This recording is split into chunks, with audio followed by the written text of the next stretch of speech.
Welcome to another live episode of Pound for Pound Box Report. I'm your host, Michael.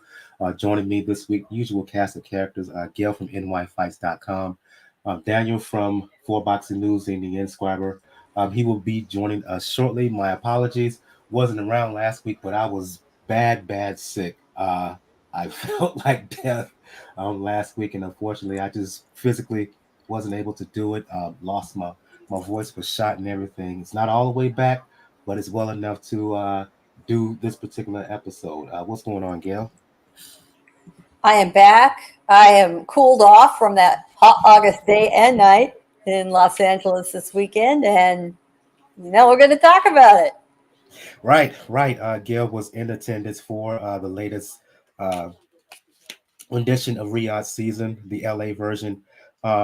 I'm covering the Madrimov Crawford card for nyfights.com. For those who are new to Pound for Pound Box Report, Pound for Pound Boxing Report, live YouTube show, podcast, blog, site, etc. Discussing all things boxing. The motto is when boxing is good, we will talk about it. When it's bad, we will talk about it. Bottom line is, if it concerns the sweet science, it will get discussed. If you want to find out any information regarding Pound for Pound Boxing Report, the site is the place to go to. P4pboxingreport.com. If you wish to email us, you can do so. P4pboxing at p4pboxingreport.com.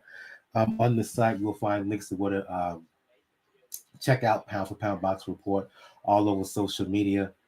Links to the YouTube channel, the Facebook, Twitter, IG page, also links to where to find us all over the podcast platform, be it Spotify, be it Apple Podcasts, be it Anchor, wherever you listen to your favorite podcast, you should be able to find Pound for Pound Box Report. If you wish to donate, let donation be your best nation. Cash Me, PayPal donation links on the site. For my fitness enthusiasts who are looking to get their body right, please check out the link to BODI, formerly known as Beachbody On Demand. Body has programs for any and all suitable fitness interests and goals. If you're looking for a boxing specific program, check out 10 Rounds. That is a 6-week program. 3 days of boxing based cardio, 2 days of resistance / weightlifting. At the very least, take advantage, of the free 14-day trial. And that is for 14 days, you will get free access to any and all programs on BODI Body, including some of the new programs that's set to drop later on this year. Dig Deeper, and some other programs that's set to drop later on in 2024. Let's get things going, Gail, by recapping again the card that you attended this past weekend in Los Angeles. Another rendition of Riyadh season from Turkey. Uh, um, um, from Turkey. The headliner, of course, was the return of Bud Crawford fighting, moving up to 154, fighting Israil Madrimov for Madrimov's junior middleweight belt. But let's start with some other fights on the card. Let's begin. Let's begin with Andy Cruz. I insist of all the up and coming prospects at lightweight division, be it Keyshawn, Davis, and others, Andy Cruz to me is clearly not only the best prospect in the lightweight division. I think he is arguably the best prospect in all of boxing. Right? We are in the midst of the Paris Olympics, and the previous Olympics in Tokyo. Cruz was the most outstanding boxer of that tournament. Um, Signed with Matchroom. The talent that he showed in the amateurs, that's being put on display in full force as a professional. Fought uh, this past weekend, Antonio Moran. Here's the thing, Gail. In the amateurs, he Cruz fought that traditional Cuban style, but in the pros, he is showing power, and he did so again in this fight, stopping Moran. unpeeling the layers is Cruz. I said it. I said I think he's the best prospect in the sport. My mind did not change in watching this fight. Your thoughts, since you were in attendance? Andy Cruz is the Cuban fighter for fans who don't like Cuban boxing. I'll just put it right out there because he was smart enough to know that the amateur style, he had that down cold. You're right. He's an incredibly talented, accomplished amateur fighter. So when he decided to turn pro, he did not do what so many Cuban fighters do, partially for their comfort level. They moved to Florida. They worked with the Florida trainers, many of whom are Cuban, who are very familiar with the Cuban school and the Cuban approach. Instead, Cruz took himself up to Philadelphia, got himself into the camp of Bozianis, trainer of Jaron Ennis, father of Jaron Ennis, and has been adding the Philly approach, which has plenty of defense in it, along with developing his offensive skills. That decision alone tells me what his mindset is and how ambitious he is, how aggressive he is. So what we've got here after just 4 professional fights is a fan-friendly fighter with Cuban school skills. That is a lethal combination. And he was on the very early undercard. If you see any photos of his fight, you'll see that there were very few fans in the stands. Part of it because it was close to a 95-degree day in Los Angeles, and the fight was in an open-air stadium, and until the sun went down below the upper decks, no shade. So I hope there were enough people watching on before the bell portion to get a look at Andy. If not, go back on YouTube and check it out. Cruz said for this fight, his goal was to stop Antonio Moran in fewer rounds than Devin Haney did when Haney fought him.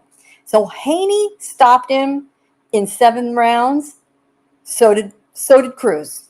So did Cruz. Moran is a typical, durable Mexican journeyman opponent willing to get in there with all the top talent and test him. Cruz passed the test with flying colors. He delivered a flurry of power punches, a combination pummeling, and the fight was finally stopped. He had Moran backed up, and that was it.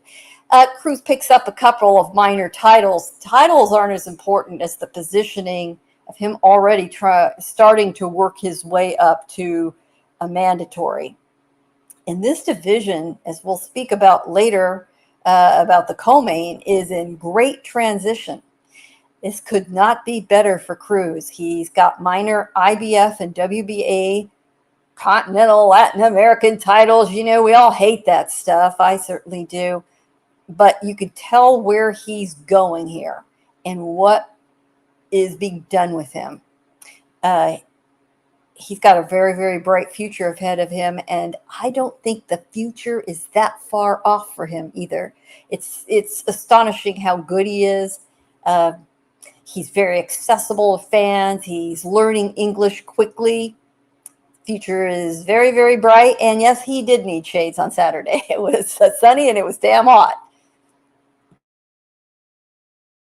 Highly advanced for someone with limited professional experience. Of course, you expect that given his amateur pedigree, right? You mentioned how while he won a minor title, it wasn't about that. It's putting him in position for a world title shot.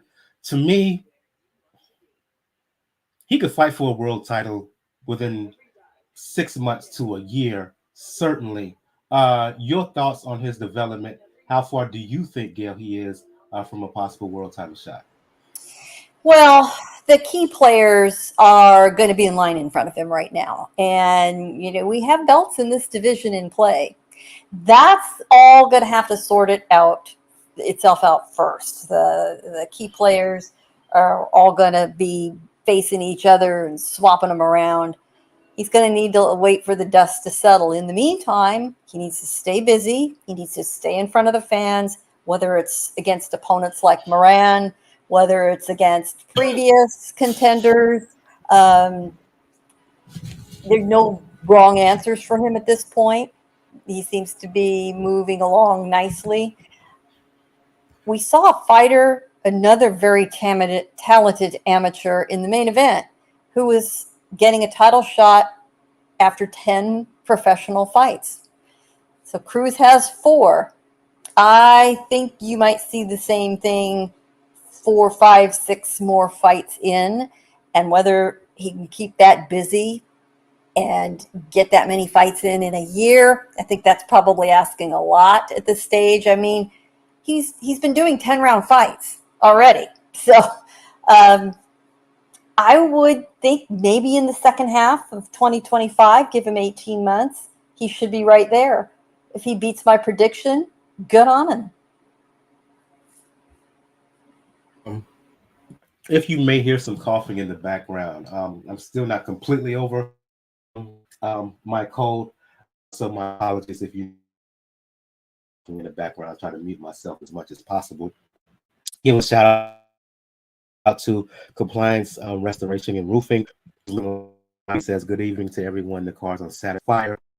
We will talk about it as well as Big Bay and Andy Ruiz. We want to talk about those fights for sure. Appreciate you listening, Compliance. And if you have not done so already, make sure you hit that like button. And if you're not done so, please subscribe. Subscribe will get help you. In subscribing, you will get notifications for any future possible episodes. If you hit that like button, it'll help the overall algorithm. Let's move on to some more fights on this card. David Morrell, Gail, former interim, if you want to call it, regular champion at 168.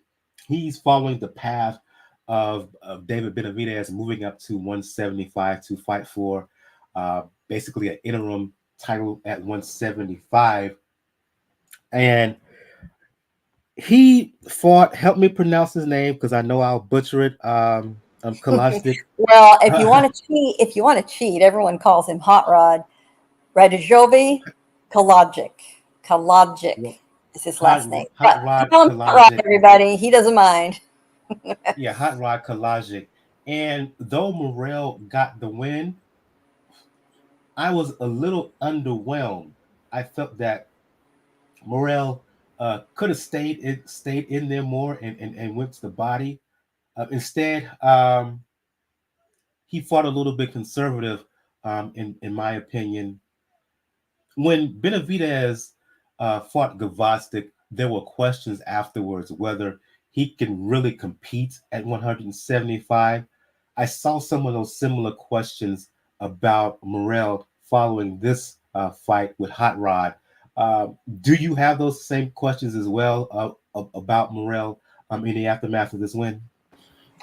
I do a little bit, and watching him, absolutely. Morrell had Kalajzic in trouble in the 3rd round. He's another aggressive, offense-minded Cuban fighter, unlike the typical technicians, very similar to Cruz. He was landing hard right hooks and uppercuts on Kalajzic in the 3rd round. He didn't have enough time before the round ended to really get enough damage done to get him dropped or stopped. But he didn't come out for the 4th round, stepping on the gas. Kind of let him off the hook. He put it on cruise control, and he is skilled enough so he can do that. So it's possible he was still wanting to feel out his weight and his balance, his footwork at the higher weight division. He had him in trouble again in the 10th round, same punching power, but he's just so relaxed in the ring. It doesn't seem like he has a sense of urgency. So I am just, based on my own eye test, looking at him thinking, why aren't you swarming all over this guy? Why aren't you starting to rough him up a little more inside? If you are wobbling him, if you are landing flush shots, go get him. He didn't. It may have been the transition to the higher weight division. I will also tell you, it is very possible it was the heat. The early fights were in incredibly warm conditions. Yeah, they had a canvas, they had stanchions and a big, big canopy over the ring. A few minutes of shade isn't really going to change what the temperature was like in there, and it was bloody hot. It was. So, it's possible that conditions slowed him down just a little bit. Still, Morrell won handily. The scorecards were 118, 110 on one, 117, 111 on the other two. Very fair cards. Morrell said after the fight, he was tough. He was good. He thought he was, and he said afterward, he thought he was going to stop him in the third round. He said, but I finished the fight. I won. That's it. So that was the attitude. Fair play to him. He doesn't have a lot of professional experience under his belt either, compared to Cruz. He's got more. But that was only his 11th professional fight at 12 rounds against a very, very good opponent. Kalajzic has faced a lot of tough guys. He's a little bit like Antonio Moran, although he's actually a bit more skilled. He's been on several pro box shows lately and performed extremely well, and that got him this opportunity on Saturday. So I don't think anybody needs to get too wound up or to panic over Morrell and his performance. It's possible that he used it more as a test, settling into the new division. I'm very curious where he's going to go next. He gave us the usual, I'll fight anybody. I really like, he obviously would really like to fight Benavidez. And he said, I want to make it clear to everybody, I'm the best, but Benavidez is the boogeyman, so I'm here. I'm not sure Benavidez wants to mess with him. The risk-reward ratio is not great with Morrell. He's not very well known. Like Cruz, he needs to stay busy. He needs to fight whoever they can put in front of him. The opportunities will come. I agree 100%. You mentioned in your breakdown of this fight, you would have liked to see Morrell push the initiative, and in particular, not just push the initiative, and just generally start to bully Hot Rod. Well, we got that in the form of one Martin Bakole, who stole the show, arguably, was the fighter of the night as he fought Jared Big Baby Anderson.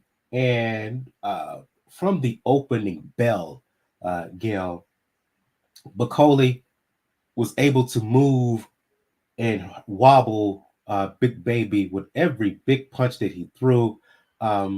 He looked like the second rendition of George Foreman that we saw when he was up in age. Bakole looked like a younger version of that.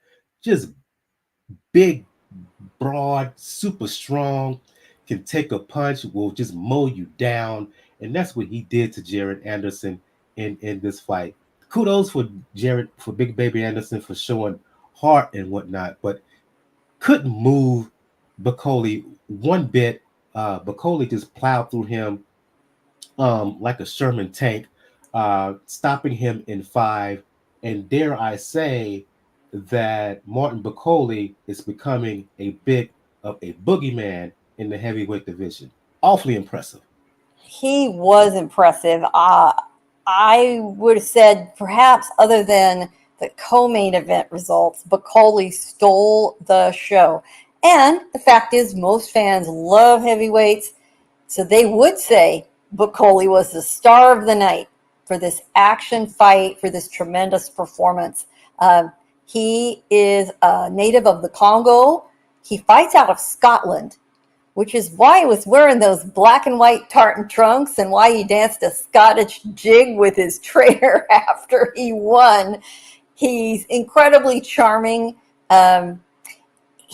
is a lot like George Foreman. Boy, we heard that over and over, not just for his physicality, but for his approach and for the fact that he, as a human being, seems so approachable and so happy. That sort of second career phase George Foreman, right? The physical beast that he was as a younger man, and the fun-loving grandpa we know now. Bakole just went through Jared Anderson like a hot knife through butter. It was with surprising ease. He knocked Anderson down 3 times on the way to a 5th round TKO. Anderson made exactly the same mistakes he's made against several other opponents, in particular his fight against Charles Martin. This time, though, he couldn't get away with it. He paid the price against Bakole for those same mistakes that he managed to survive against Martin. His defense is very, very porous. Bakole and his team must have studied him. They took complete advantage of it. Bakole scored his first knockout near the end of the 1st round. We never saw it coming. We figured at that point, with a few seconds left, they'd cruise to the bell. He landed a vicious uppercut. Anderson practically flew backwards up in the air before his butt hit the canvas. He made it to the bell. He was done right there and then. Due credit, as you mentioned, Michael, he got to his feet. He came out. He was still wobbly in the 2nd round.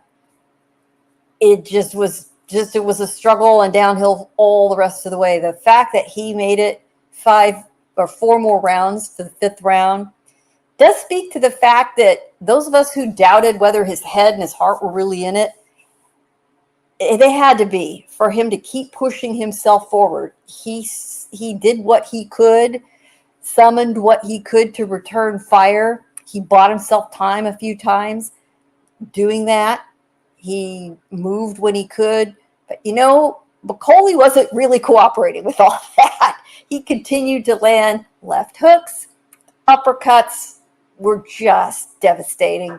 And then when he started adding in body shots, woof, it was over. The few times that Anderson managed to clinch with him, Bakole outweighed him a good, I think, 50 pounds. So Anderson wanted to clinch, fine. Bakole would then just lean in and let the younger guy, smaller guy, try to hold him up. And that turned out to be a terrible idea. It was like the disrespect. With his best shots, it was like, yeah. Is that the best you got?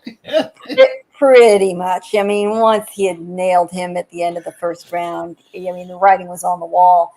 And then we got that next knockdown, not until the 5th round. That's when Bakole put Anderson down and almost sent him through the ropes onto the ground. Now, let me tell you, it's a good thing that didn't happen.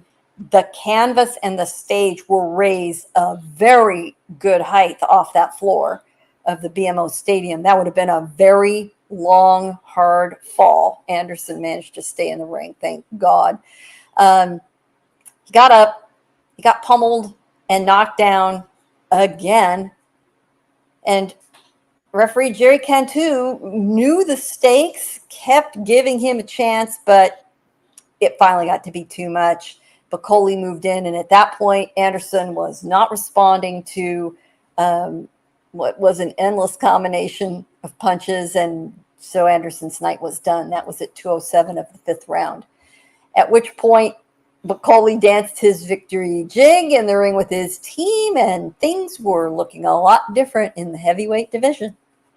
Right. The ultimate question for me in the aftermath of this is, Bakole's ranked number 1 by the BA, and I'm suspecting he will be ranked 1 or 2 by the WBO, because these were 2 ranked fighters within that section and body. If Bakole, how can I say, when will he ever get a title shot? Because I'm thinking, and I wrote about this for Three Kings Boxing, Please check out Three Kings Boxing, your source of pure unadulterated boxing information. Shout out to everybody there. It'll be a long time before these champions even want to or decide or even think about getting in the ring with this dude. Whether it's Usyk, whether it's Fury, whether it's Dubois, who's IBF champion, even Joshua. They're not going to be too quick to want to get to want to fight this big mammoth of a human being. No, they're not.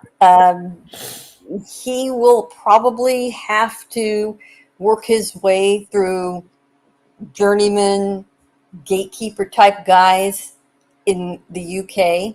He is promoted by Ben Shalom of Boxer, who brought him over for this event. And Top Rank is probably now ruining the day that Turkey asked if they would want to put up Anderson against Martin Bakole, although Bob Arum was ringside for the fight. He greeted Anderson after the fight, shook his hand, kind of grandfather Bob, there, son, you'll be okay kind of thing. Top Rank, some of their key people have put out comments on social media saying, we still believe in him. It's okay. It happens. He'll learn. He'll be back. They still, at least publicly, are very much behind Anderson. Having seen that, a lot of guys who want to work their way up the ranks are looking at it going, I don't know. Don't know what we want to do about that.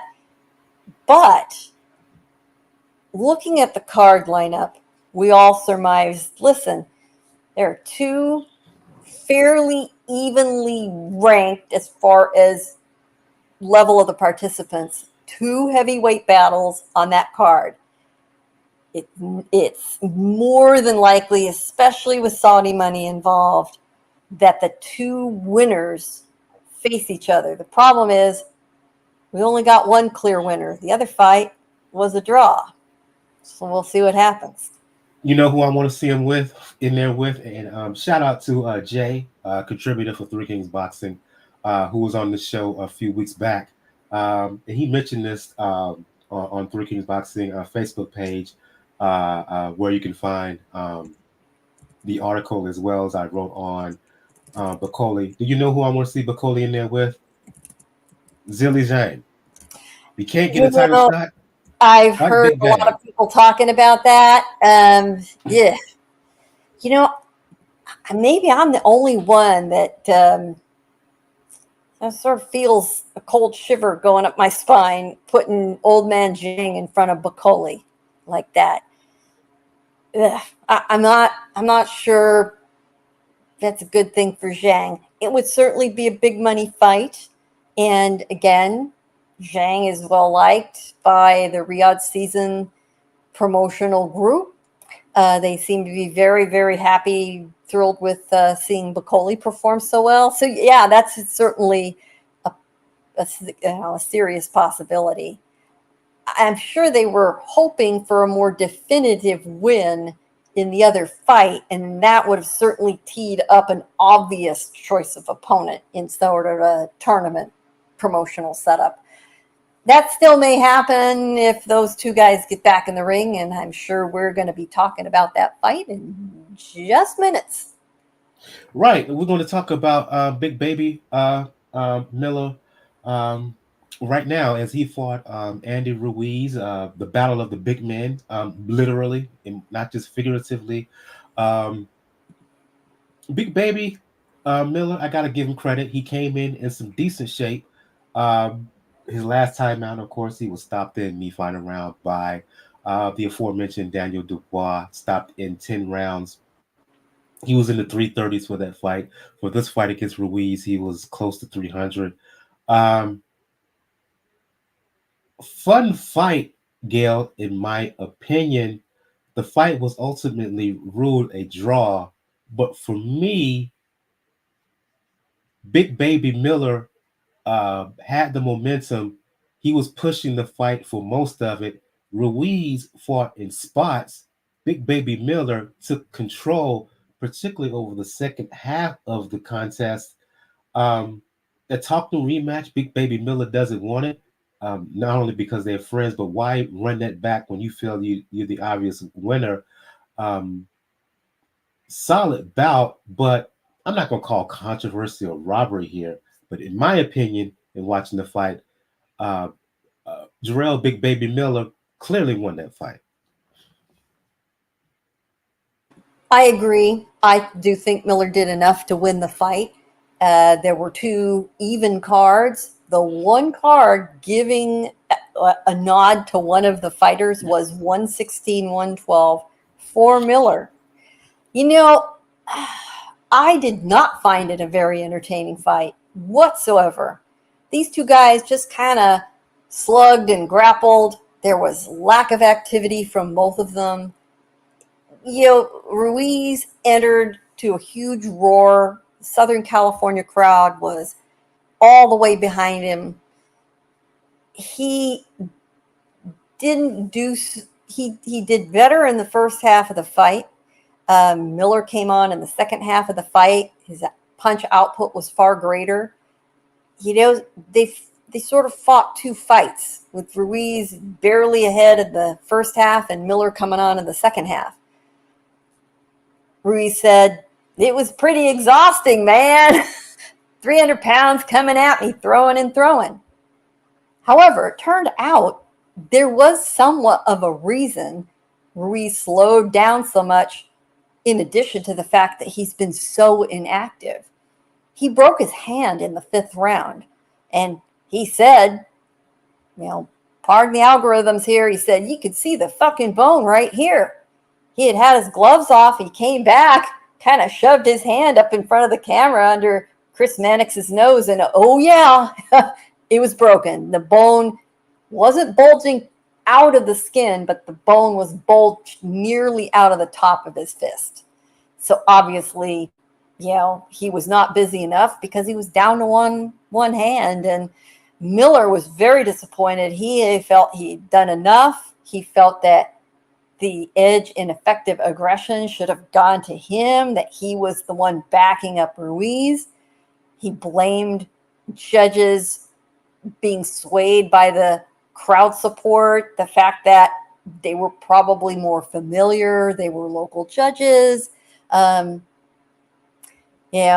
He and Ruiz said to him, "Well, you're a warrior, but I pushed through so much, my hand, oh my God."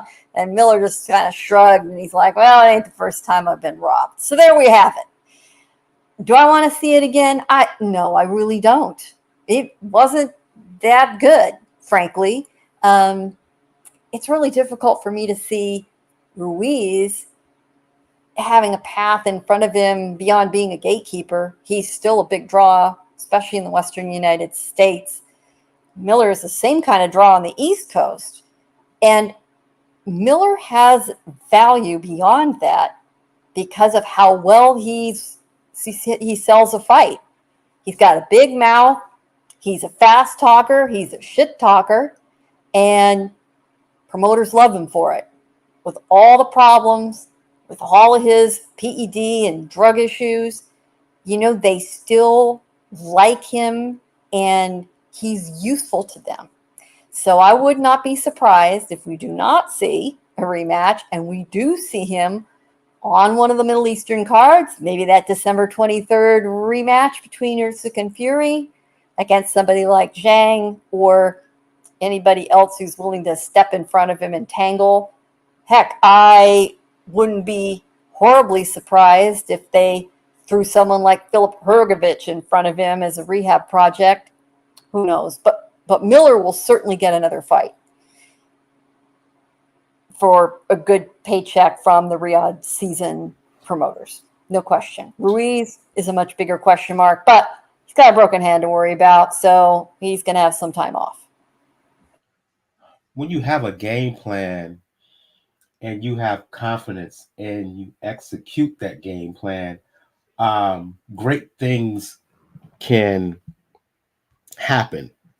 And that's what we saw when it came to Jose Valenzuela in his fight with Isaac Cruz.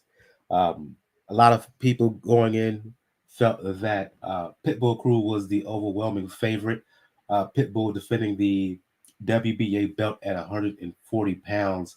But when it comes to um, executing, Valenzuela did that to perfection. Tame bit Pitbull, he did Rayo, did Gale from opening bell. Beautiful job of boxing, kept his cool throughout, and Pitbull Cruz had no answers. If Bakole and Anderson was the most exciting fight, and the upcoming bout we're going to talk about between Crawford and Madrimov was the main event and the most highly anticipated bout. Um, what Valenzuela did to Pitbull, to me, that was my favorite performance of the night. One of the bigger upsets of the year, quote unquote. But overall, from Rayo, uh, beautiful, outstanding job of boxing and discipline. And again, when you have a game plan and you have discipline and when you have confidence, you can do great things. And that's what we saw when it came to Rayo against Pitbull. Those of us who have seen El Rayo in person, who've watched him train, especially when he was still located in the southwestern United States, when Team Benavides was down here, he was training in that camp. You know, in his early years, he was right there watching David Benavides, Diego Pacheco. That was a great gym for him to be in and get exposed to all those guys. His work ethic is superb. He decided to follow them up to Washington State when they relocated. That was a sacrifice for him. He is a native of Mexico, but his family moved here when he was very young. They wanted to give him more opportunity, like so many do. And he dedicated the fight on Saturday to his parents, who he said sacrificed everything. He said his father would sometimes not pay the light bill. Instead, he'd put gasoline in his truck so he could drive him back and forth to the gym, which when he was a young guy was a couple hours away. And he made it pay off. Also proved that losses should not be a fatal blow for a young fighter. So Valenzuela's record going into this fight was 13-2, 9 knockouts. One of those losses was a highly disputed decision against Chris Colbert. Valenzuela, in large part, won this opportunity because he got himself an immediate rematch, and he punished Colbert for stealing that victory from him. He went in on a mission. That helped give him the confidence, along with the skill and the motivation to train, to make himself ready for this fight. He and his team and Jose Sr. added Robert Garcia. They shifted some of his training to Riverside here in Southern California. That was a brilliant move to do that. You know, and it's sometimes, personally humbling for a trainer to, have to, bring on a co-captain, if you will, concede some control. Maybe with a guy who does things a little bit different than you do. It absolutely worked. Valenzuela had 6 inches of height on Cruz, more reach on Cruz. He's got plenty of pop and plenty of power, and was smart to outbox him. Cruz is a brawler, comes forward.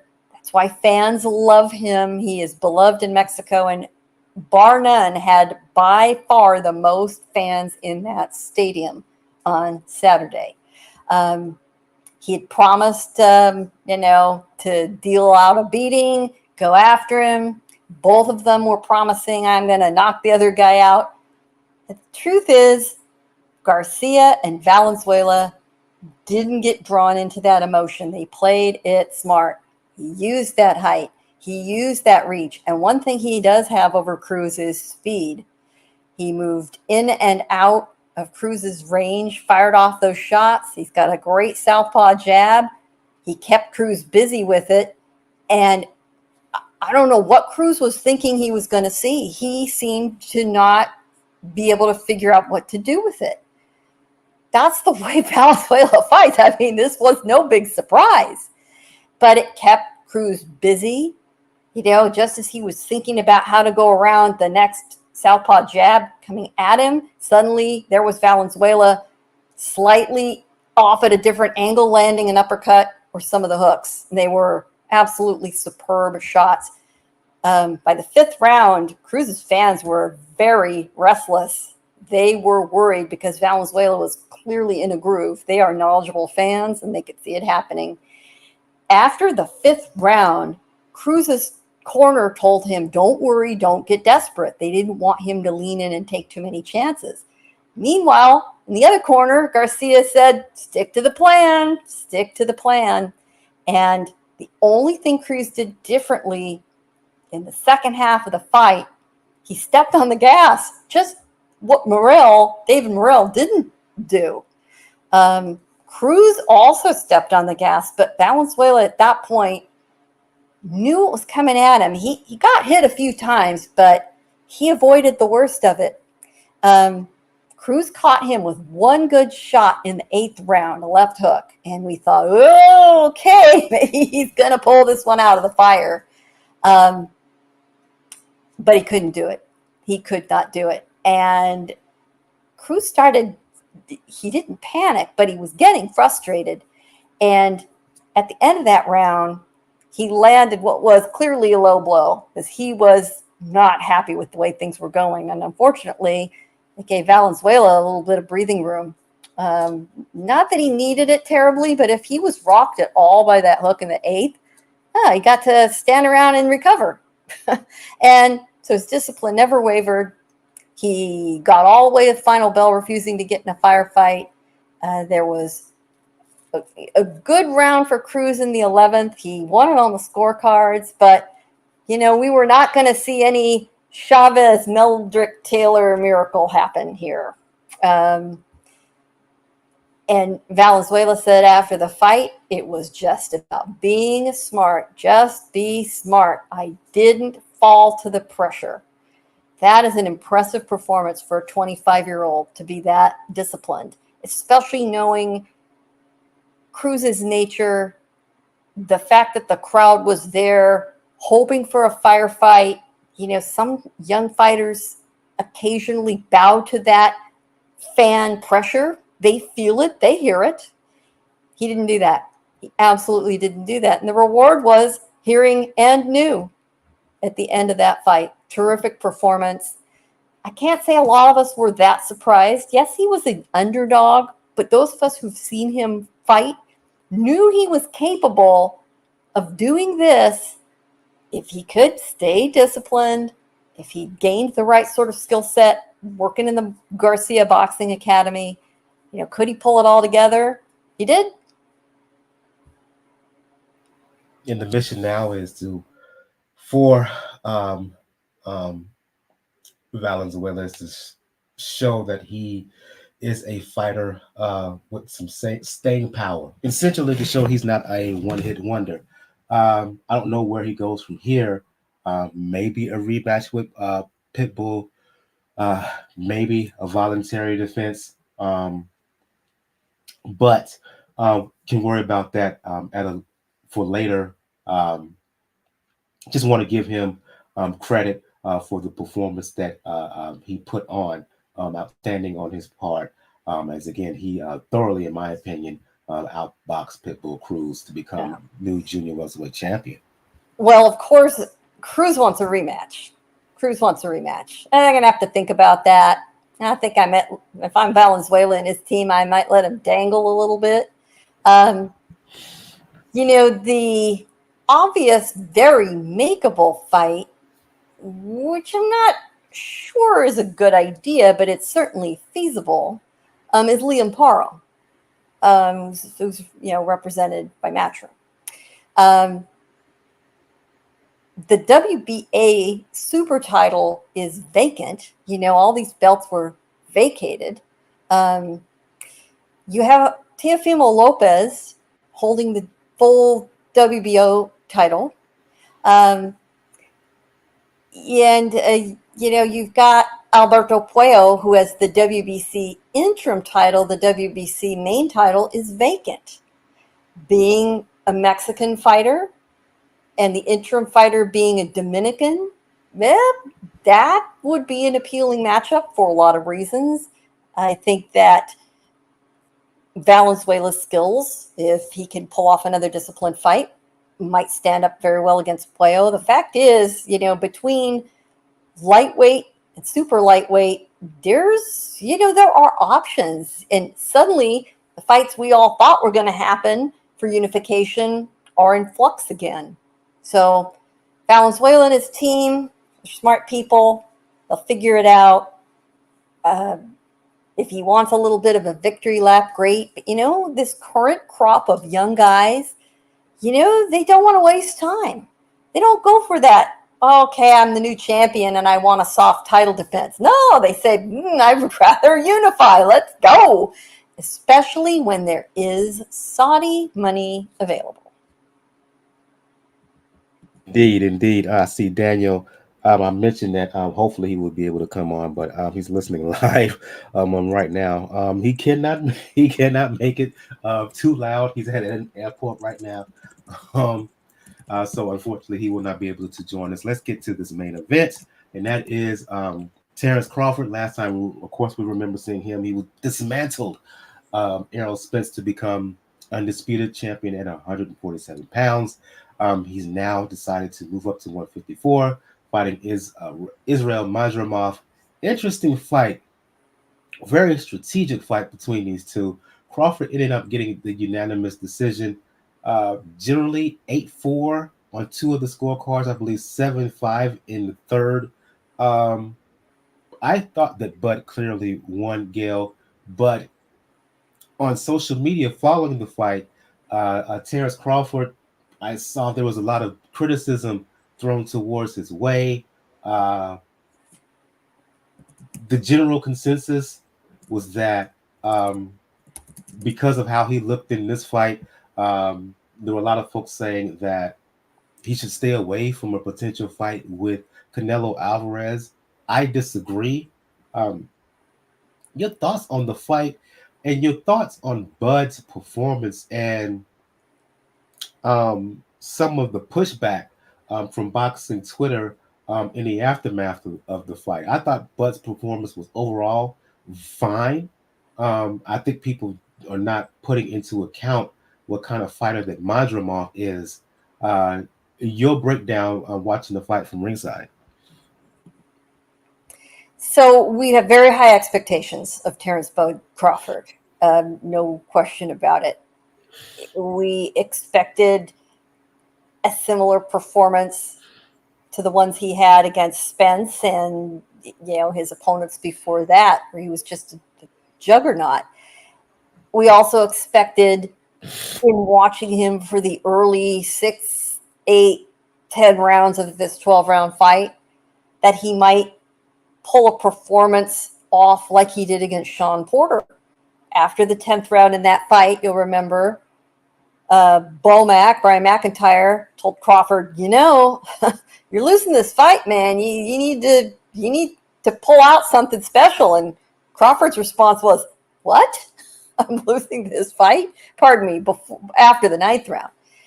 And he comes out for the 10th round and boom, takes care of Porter right then and there. Done. Just lays him flat, knocks him down twice. Eventually the fight's over. Porter was so angry at himself because he was winning on the cards at that point. He was. He knew he'd gotten caught. In fact, I'll never forget watching that fight ringside. And when Porter got dropped, he was not hurt. He was angry. He was angry at getting caught. He was angry at his mistakes. He pounded his gloves down on the canvas in frustration. That is the genius of Bud Crawford.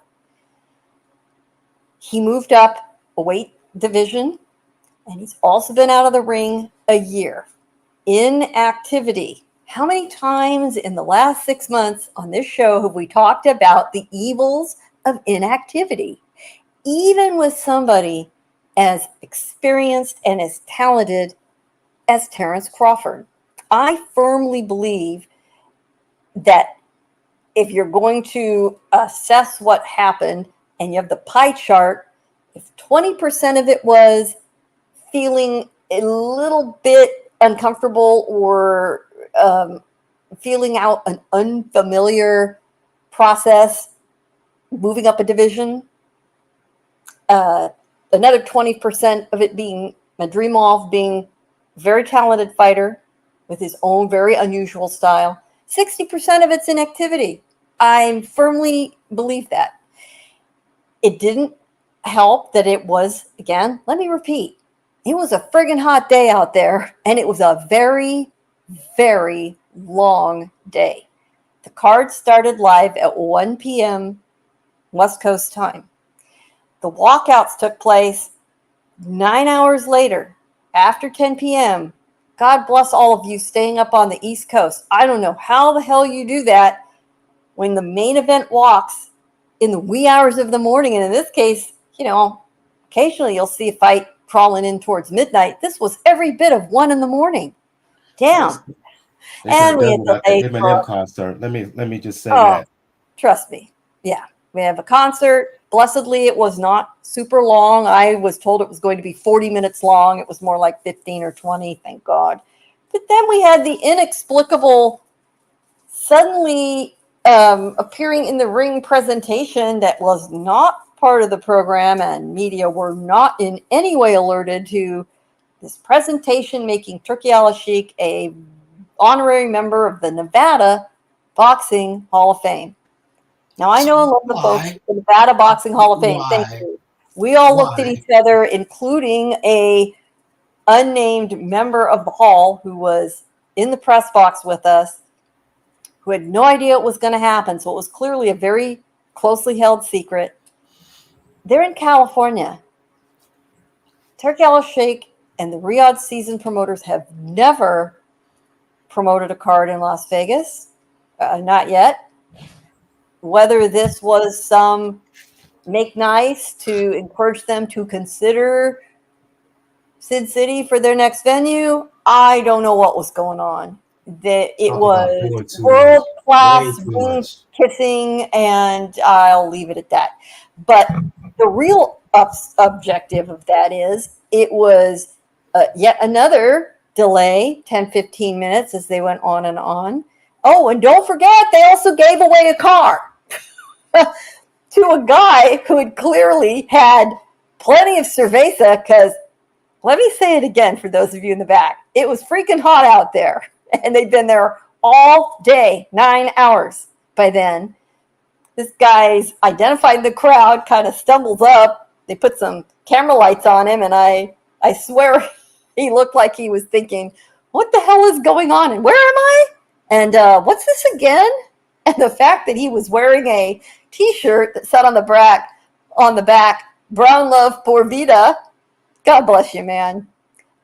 Well, what was the necessity of that? What was the necessity of all this pageantry and this and that? No. So the question I have is, were the fighters completely aware of that timeline? Were they gloved up? Were they ready to go? Were they on pins and needles? A lot of nervous energy burns off in that short time where you're ready to go. It's not good for anybody. There was also an issue with Crawford's gloves. I am still not completely clear how it transpired. Crawford normally wears Everlast gloves. If you notice, he fought the fight in Grant gloves.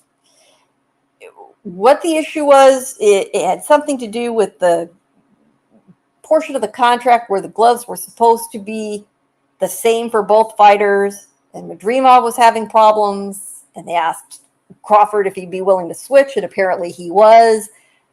Who knows? But even if the gloves didn't bother him, throwing someone off their routine and throwing in an issue takes away mental energy. It just does. Even if physically everything's okay, you've got to be sharp in the mind, ready to go. The fights are won or lost in the mind first. Valenzuela won that fight because he stuck to the plan and he probably visualized that so many times. I think that was also an issue for Crawford. Now, let's give full credit to Madrimov. He came out with that herky-jerky style. He's constantly moving and he's constantly resetting his feet. Maybe not by a lot, but a few inches here, another angle there. He's very jittery looking. It's very disorienting to the opponent. Crawford's always a slow starter, but clearly he was having trouble figuring out what Madrimov was going to do, and he finally was successful in the back half of the fight, and that's sort of a typical Crawford MO.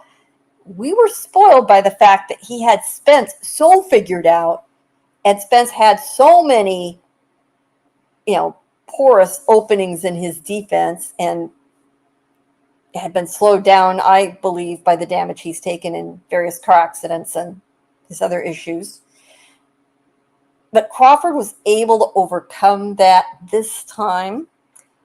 It was, I would tell you, in my opinion, I think it was his toughest fight outside the fight with Egidijus Kalajzic, a.k.a. Mean Machine, for those of you who are familiar with the name.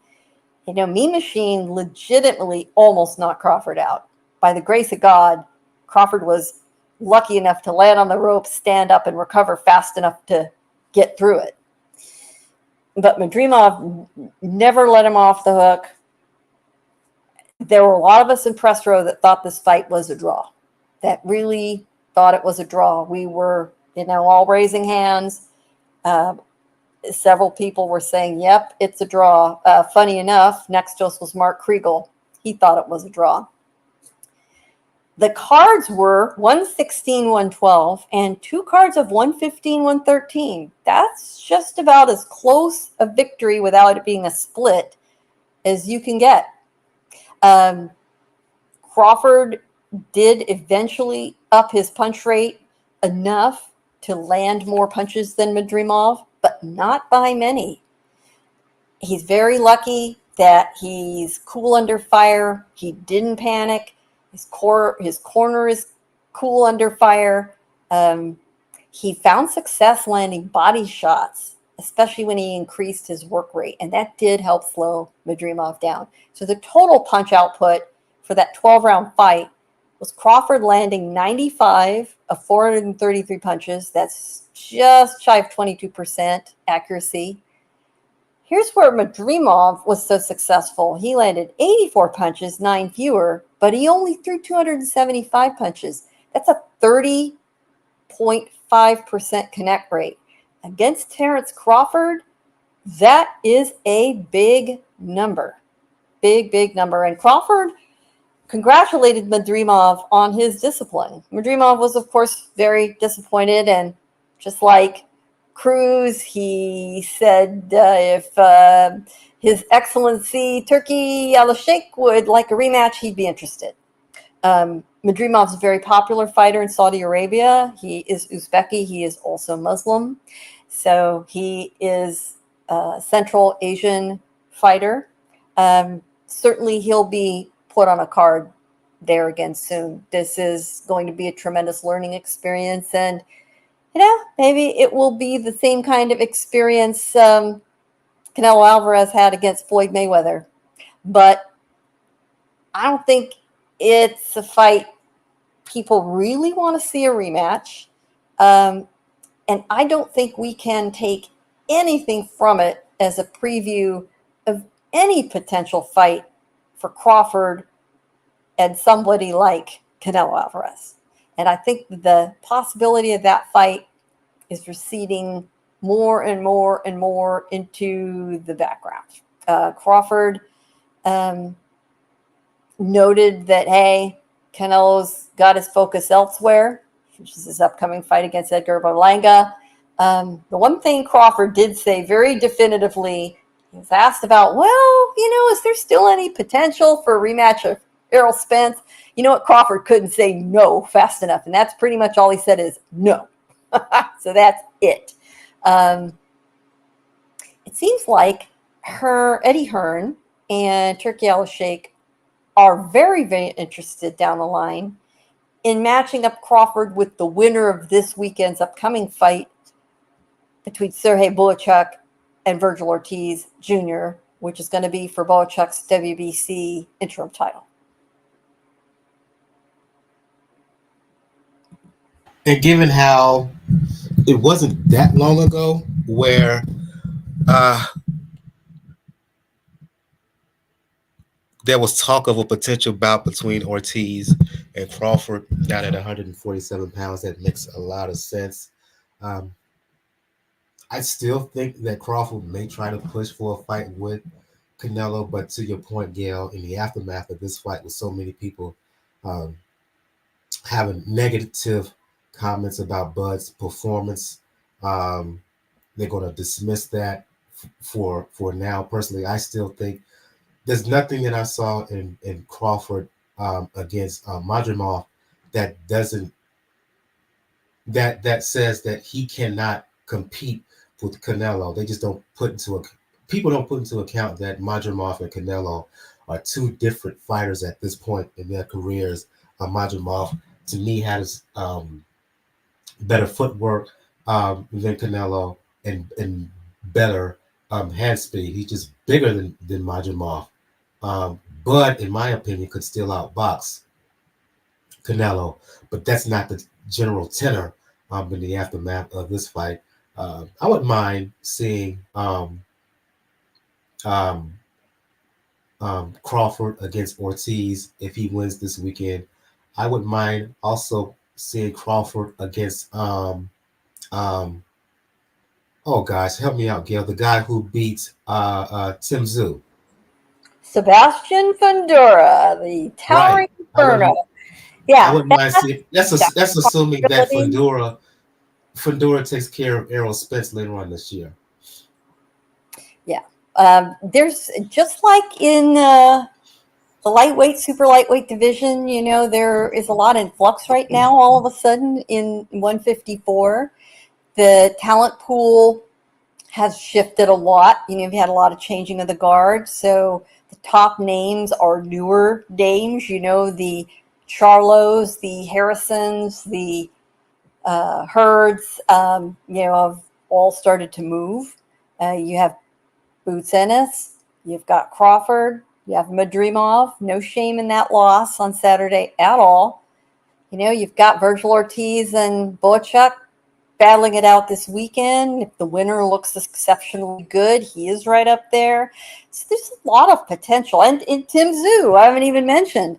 Zoo seems hell-bent on having a fight at home before he returns back to the United States, especially since his fight with Vergil Ortiz, which was supposed to be on the card Saturday, got waved off.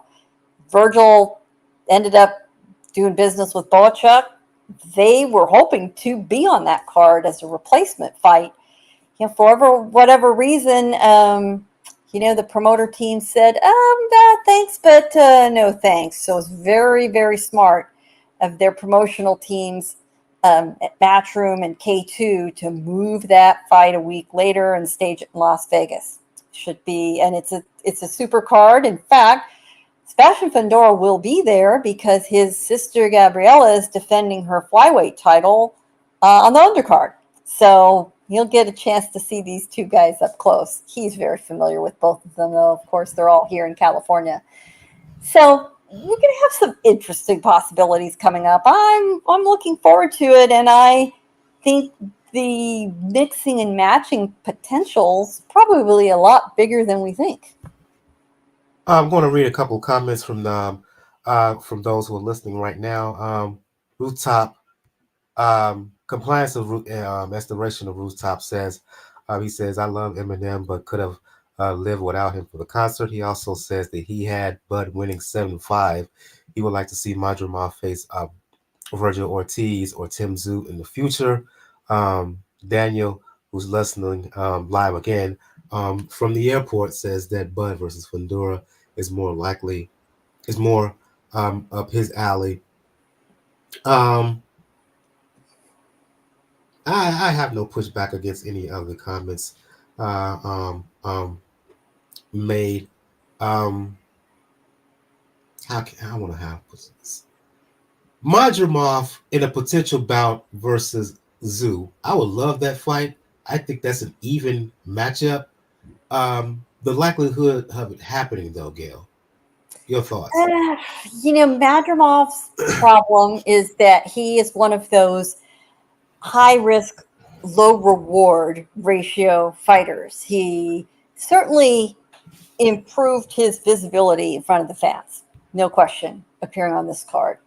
But he's been very under the radar. He, he's a very nice guy, but he doesn't speak a lot of English, so he's difficult to connect with in a lot of ways. Um, and if you're going to fight a guy that tricky, who might make you look bad even in a win, which is a lot of what happened on Saturday among those who were criticizing Crawford. Credit to Madrimov for making Crawford not look like the slaughterhouse he did a year ago. When that's the case, and you're just not picking up a big bag for it, if you've got other options, you go with the other options. Even if a guy like Vergil Ortiz is more dangerous, or Bucenis is more dangerous, or Bohachuk, or even Fundora. The thing about Fundora is he's wildly popular and very well known. I think it's a horrible matchup because of how tall he is, his reach, all the same issues that Tim Tszyu had with him. Tszyu was by far the favorite, but there are just some physical matchup issues with Fundora that are always going to be a problem because of how freaky tall he is. So I'm not sure anybody's going to be racing toward him. Maybe I'm going to be proven wrong, but let's see how he does against Spence. I don't think Spence has got a lot left to offer, frankly, after the beatdown. Again, inactivity, big problem. Who knows what's going on with his eyes, which have been very fragile. His hands seem to have been very fragile. I wish he would retire and manage his ranch as a gentleman Texas cowboy and call it a career, but it's not up to me. One last comment / question before we move on to news and talk about upcoming fights this weekend. Original Bad One says that if Crawford is to fight Canelo with age, wear and tear, shouldn't Crawford push for Canelo since fighting Ortiz or Fundora can take a toll on him? Plus, unifying at 154, he would need more fights. Your response to the comments / questions of Original Bad One? Yeah, no, I agree with you from Crawford's perspective, no question. Now, I think that Crawford, it is not a foregone conclusion that Ortiz Jr. will win this weekend. And if Bohachuk wins, I think that's a much easier fight for Crawford. Much easier. No disrespect to Bohachuk, but styles make fights after all. I think Fundora is a problem for him. I just do. I just don't love that matchup. Here's the thing. It's really not up to Crawford. It's up to Canelo. Canelo is the cash cow. As much as we like that, don't like it, it's a fact. Canelo seems completely uninterested in Crawford. Completely.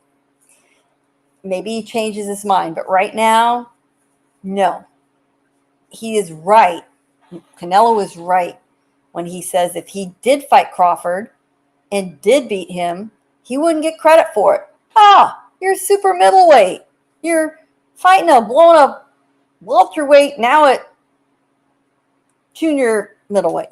I mean, what the hell? They'll just accuse him of being a weight bully and, Crawford taking the fight because of the money involved. I'm not sure anybody would be wrong in that. So it is not going to happen just because Crawford wills it so. The only one that can really make it happen is if Turkiala Sheikh, there you go, bad one. If if Turkiala Sheikh takes the bait and offers the money. The truth is that Canelo is one of the few fighters on the planet right now who does not need the Saudi money. He has more money than he could spend in the rest of his lifetime and his children's lifetime. That's not what motivates him. Something else would need to be there to motivate him, and I'm not sure what that is. If he's playing the Saudis, he's doing a great job of it. This is one fighter that has a very, very keen understanding of how the business works. So, but my bet would be we do not see Canelo against Crawford. I think there's less of a chance he fights Crawford than he fights David Benavidez, and I don't think that's a gimme by any means.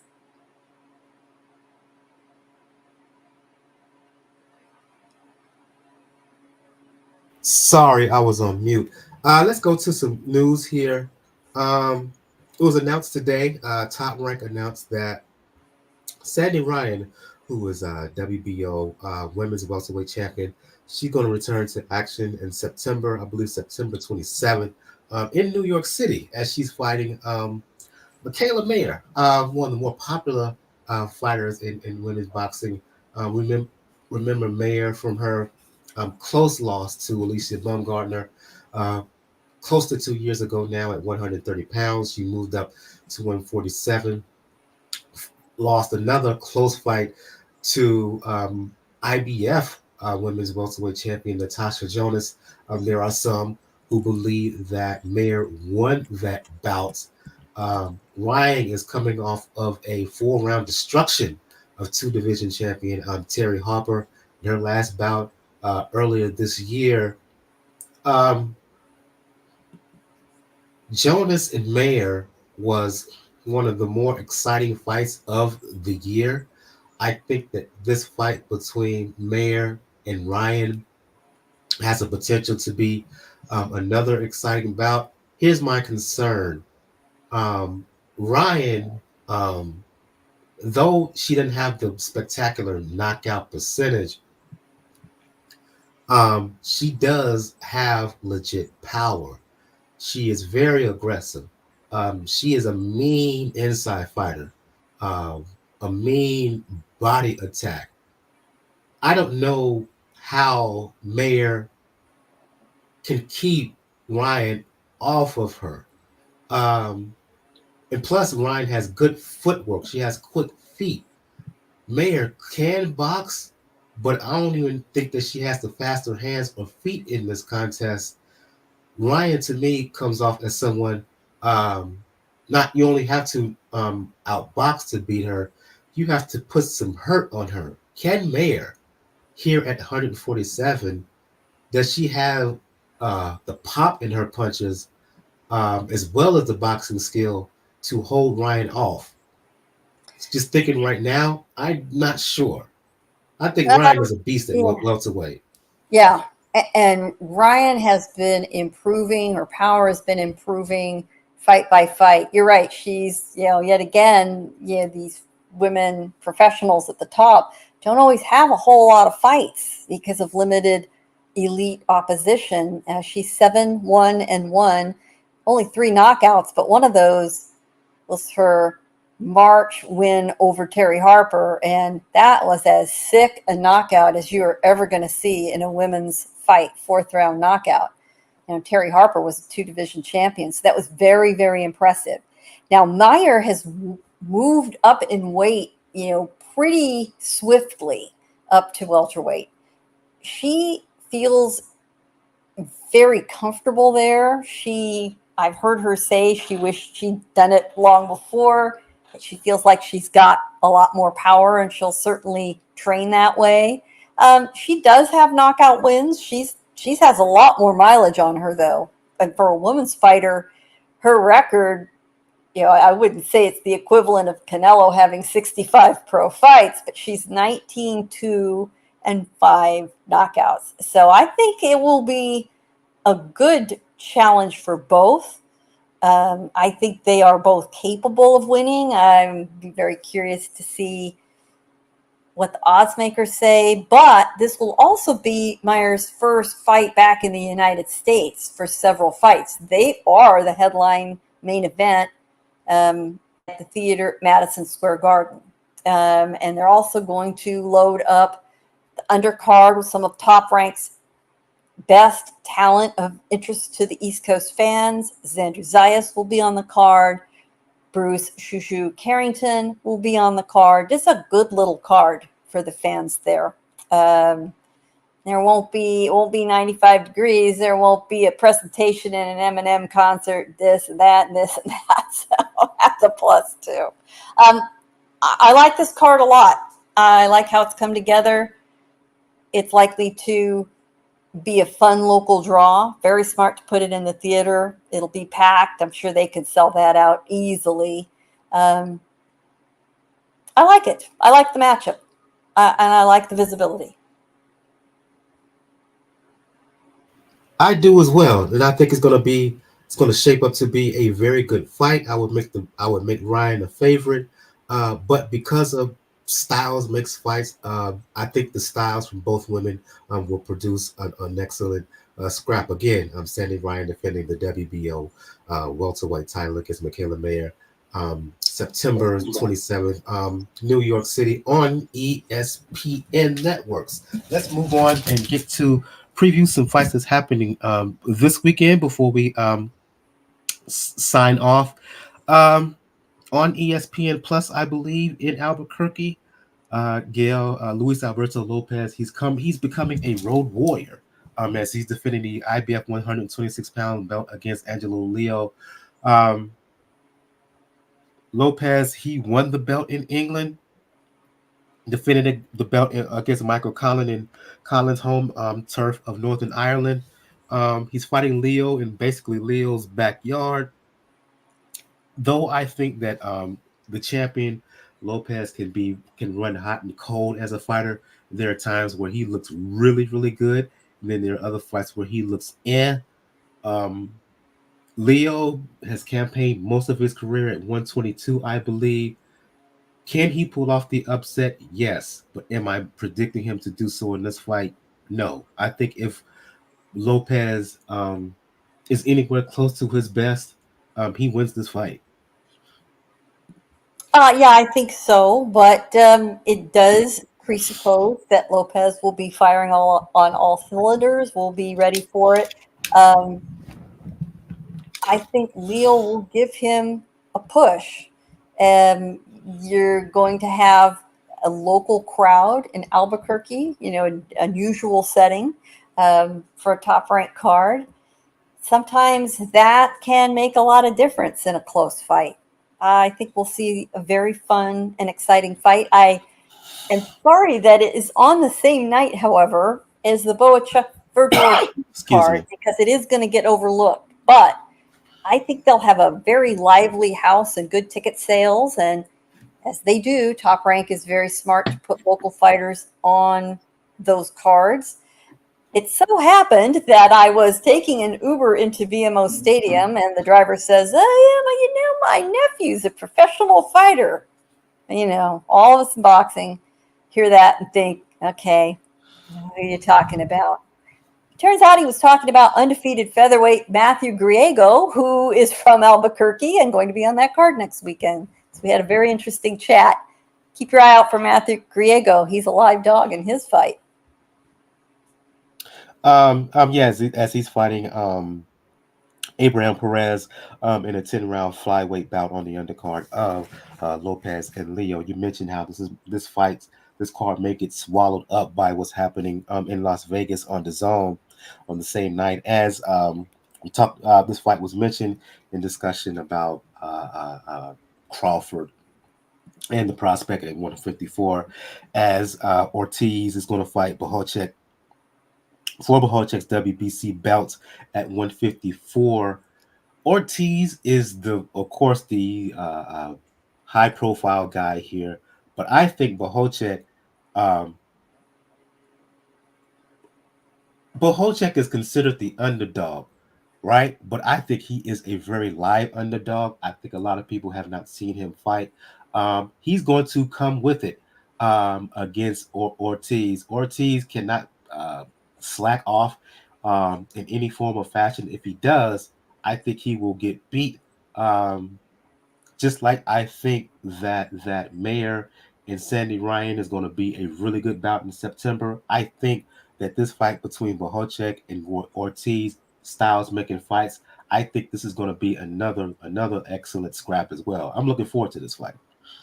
Friends, if you bet for entertainment purposes only, of course, and with the admonition that this is not a betting show, you have two guys with 45 fights between them as pros and 44 knockouts.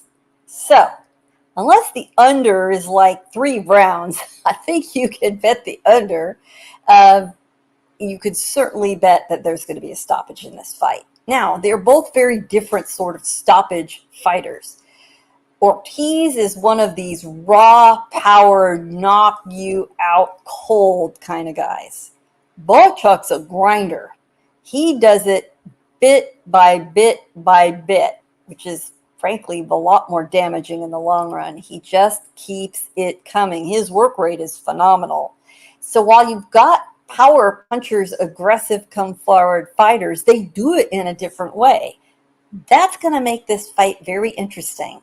I'm sure that Vergil Ortiz will come in as the favorite, but Bohachuk is the title holder in this case, and you better not count him out. And as we have seen recently with Ukrainian fighters, which he is, they fight for a lot more than themselves. They feel an enormous responsibility to show up and show out for their country.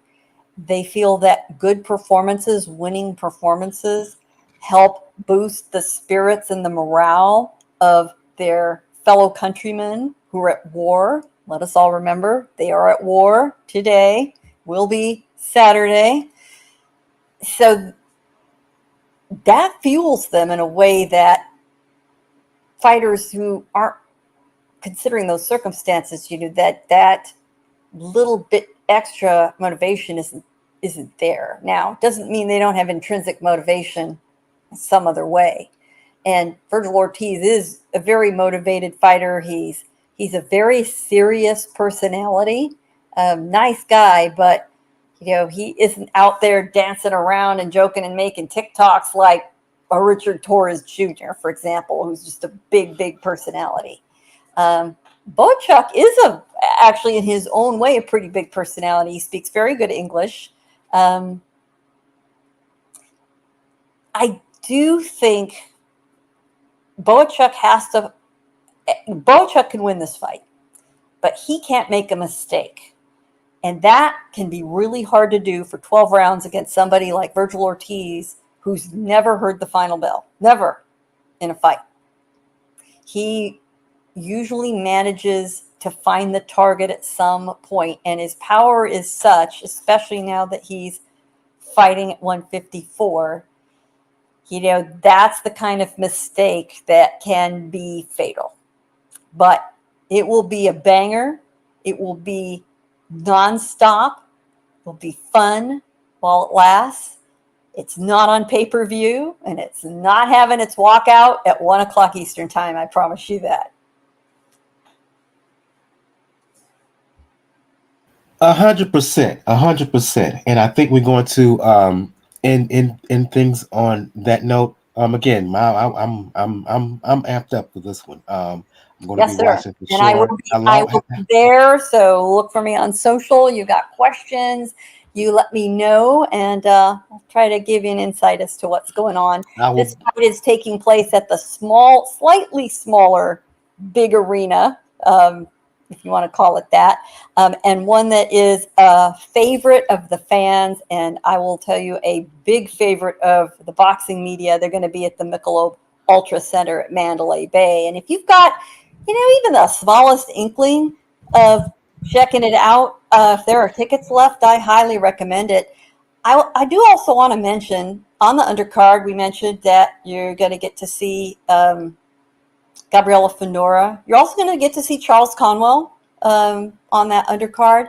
And shockingly enough, you're going to get to see Cecilia Brackus on this card, who's going to fight Maricela Cornejo, who's been in a lot of title fights, for a WBC interim World Super Welterweight Championship. Very, very interesting turn of events. I'm still not quite sure how I feel about that fight, but no matter what I feel, we've got it. Yeah, and I think we're going to end things on that note. I want to thank everybody who joined us in the live chat. Compliance. Um, Daniel, who was also in here, as well as Original Bad. One, appreciate your comments and your questions. Again, if you're checking us out on YouTube, make sure you hit that like button. Make sure you hit that subscribe button. To hit subscribe, you'll get notifications for any and all future episodes. Pound for Pound Box Report. Hit that like button to help that overall algorithm. Daniel again was not with us this evening, but if you want to talk boxing, pro wrestling, the NBA, especially when it comes to the Miami Heat, you can check him out on all social media platforms. Um, RAWKUZ99, Raucus99. I'm going to repeat that again. RAWKUZ99. I'll go to you, Gail, for those who want to talk all things boxing. Let the folks know where they can hit you up. Well, the easy way to find me is my work at nyfights.com. Come on, that's an easy website, nyfights.com. My social media handles, don't search for my name. I know that's a big whopper to spell. It's PR Pro San Diego. PR Pro San Diego. And for those who want to talk boxing, music, fitness, you know what it is with me on Twitter, because I refuse to call it X, Brother JR, at Brother JR 76. On the next episode, we will have a recap of Luis Alberto Lopez once again defending, the IBF